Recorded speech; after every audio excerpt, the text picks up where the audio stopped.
नमस्कार. स्वामी समर्थ. स्वामी विचार. स्वामी म्हणजे फक्त एक नाव नाही. स्वामी म्हणजे एक अनुभव आहे. लोक म्हणतात स्वामी म्हणजे स्वामी समर्थ. हो, तेही स्वामीच आहेत. पण मला असे वाटते स्वामी म्हणजे फक्त एक व्यक्ती नाही. स्वामी म्हणजे संपूर्ण सृष्टी आहे. आपण रोज श्वास घेतो. तो श्वास कोण देतो? आपण पाणी पितो. ते पाणी कोण तयार करतं? आपण पृथ्वीवर चालतो. ती धरती आपल्याला कोण आधार देते?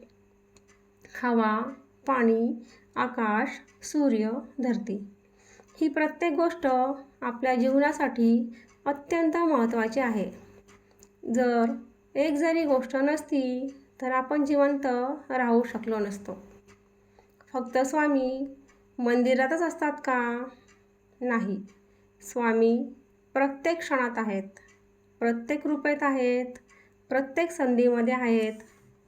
आपण चांगलं बोललो, आपण कोणाचं मन दुखावलं नाही, आपण निस्वार्थ सेवा केली, तिथे स्वामी प्रसन्न होतात. देव कधी रागवत नाही. आपलं मन, आपली कर्म हेच आपल्याला फळ देतात. जर आपल्या शब्दातून कोणाची श्रद्धा वाढत असेल तर, आपल्या विचारातून कोणाला शांती मिळत असेल तर, त्यापेक्षा मोठं पुण्य काहीच नाही. स्वामी म्हणजे प्रेम, स्वामी म्हणजे विश्वास, स्वामी म्हणजे कृतज्ञता.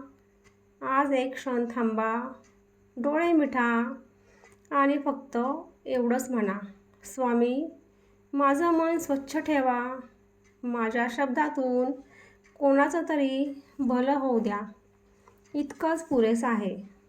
जर तुम्हाला हा स्वामी विचार आवडला असेल तर व्हिडिओला लाईक करा, शेअर करा आणि स्वाती मोटिवेशनल चॅनलला नक्की सबस्क्राईब करा. नमस्कार.